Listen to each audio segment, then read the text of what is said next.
Louis ici, Louis Langlois sur la rue London à Sherbrooke. C'est moi qui ai inventé ça, cette façon-là de construire les néodomes, les dômes géodésiques. Et puis on se demande un peu qui peut être l'utilisateur de ces dômes-là. Alors j'ai en tête moi-même 2-3 types d'utilisateurs. Avec la fenestration variable, on peut envisager d'ouvrir seulement qu'un ou 2 triangles au début de la saison, au moment des semis, pour conserver le maximum de l'énergie à l'intérieur, dans la masse thermique, parce que c'est sûr qu'une serre comme ça, si on veut l'utiliser sans la chauffer, on va utiliser une masse thermique à l'intérieur, comme par exemple des barils remplis d'eau, ou bien peut-être ces espèces de gros coffres qu'on voit à l'occasion. Je ne sais pas à quoi ça sert à l'origine, mais ça peut se remplir d'eau, ça aussi.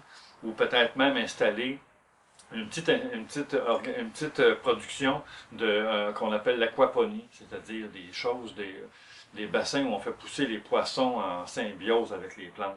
Si on a une masse d'eau, ça va beaucoup aider à conserver notre température.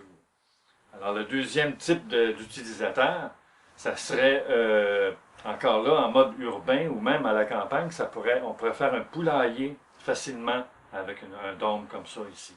Alors on aurait simplement une autre organisation. À l'intérieur, on serait sûr que toutes nos parois de styrofoam seraient bien couvertes avec l'enduit acrylique et le filet, dans le but de protéger contre le picorement des poules. Les poules, ça picore tout ce que ça voit. Alors, si on devait le laisser sur le styrofoam, on se retrouverait avec des trous assez rapidement, tandis que là, c'est bien fermé, là, les poules ne vont pas réussir à briser l'enduit acrylique. Et puis à ce moment-là, ce serait juste une question d'aménagement, comment on organise nos caissons pour les poules. On pourrait aussi peut-être envisager d'avoir des accès par l'extérieur, des espèces de panneaux qui lèvent pour les cueillettes d'œufs. Moi, je ne connais pas assez ça, les poulaillers, pour trop m'avancer là-dedans. Je laisserai nos amis, les amateurs de volailles, régler ce genre de considération. Si on a du personnel, on pourrait même se faire un abri dortoir.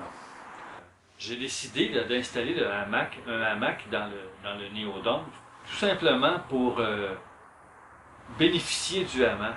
Et également pour démontrer que oui, effectivement, c'est bien assez solide pour tenir un hamac. Ça serait assez solide pour en tenir 5 même, si on avait le goût de faire un dortoir pour nos employés qui travaillent dans les champs. On pourrait avoir 5 hamacs installés dans un dôme géodésique comme celui-ci. Alors, c'est tout simplement pour démontrer la solidité de la chose. Maintenant, vous me laissez faire ma sieste. Alors, mon client favori, c'est un petit producteur maraîcher qui est rendu au moment où il se dit « Bon, mais là, ça me prend des serres. » Alors, il se demande un peu est-ce qu'il devrait aller dans les serres conventionnelles en tuyaux de fer avec 2 plastiques et puis les grosses fans et puis le chauffage en hiver, ou bien aller dans une serre qui va se construire en bois lui-même, mais avec beaucoup moins d'efficacité au niveau de la luminosité, ou bien peut-être avec un néodôme. Avec un néodôme, on va avoir de la lumière autant qu'on en veut, on va avoir un building isolé, on va avoir quelque chose qui est énergétiquement très, très efficace, qu'on n'a pas besoin de chauffer à tour de bras, parce que c'est très facile à entretenir en termes de thermique. Une serre de 12 pieds avec tout le côté sud en transparence, avec les plastiques, soit le plastique de serre régulier, une épaisseur, ou bien carrément le ETFE, qui donne une transparence presque comme la vitre, et puis qui a une longévité de presque 25 ans. Il est garanti pour très longtemps, ces plastiques-là. Et puis, donc, avec à l'intérieur du côté sud, une surface réfléchissante, un petit peu comme dans mon panneau ici. J'avais montré la surface rigide, mais j'ai la surface réfléchissante.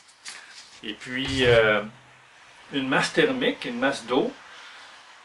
Puis, la possibilité de refermer les ouvertures. On appelle ça la fenestration variable. C'est-à-dire qu'il y a un grand triangle qui a composé une fenêtre dans une ouverture dans un de nos grands panneaux, on peut le remettre, ce panneau-là, à la fin de la saison. Ce qui fait qu'au fur et à mesure que la saison évolue, on enlève ou on remet nos panneaux, puis on va rechercher le facteur isolant du bâtiment. Ce qui fait qu'au début de la saison, on est presque tout fermé au complet, puis on peut ouvrir 1 ou 2 ou 3 triangles pour partir les premiers semis. Et puis au fur et à mesure que la saison évolue, puis qu'on sort nos semis des tables chauffantes qu'on aurait pu faire facilement avec les petits pads électriques, là, que vous connaissez certainement. À ce moment-là, la serre évolue et puis on ouvre de plus en plus. Puis dans le milieu de l'été, on est rendu avec une serre qui est complètement, toute la moitié est en plastique. Et puis on fait pousser là-dedans les concombres qui aiment beaucoup la chaleur. Et les gens vont se demander aussi, ouais, ben oui, ça va surchauffer. Ces serres-là, ils sont équipés avec des petits ouvre-portes thermodynamiques qui fonctionnent sans électricité. C'est-à-dire qu'on en met un du côté ouest en bas, puis du côté est en haut. Et puis, quand il commence à faire chaud, les ventilations s'ouvrent par elles-mêmes de chaque côté. Et puis, le soir venu, ils se referment. Alors, c'est formidable, c'est une façon géniale, avec la masse thermique à l'intérieur, qui, l'hiver, réchauffe les lieux et l'été rafraîchit les lieux. On se retrouve avec une serre qui est très performante, qui coûte à peu près rien à utiliser et puis qui devrait vous plaire beaucoup comme producteur maraîcher.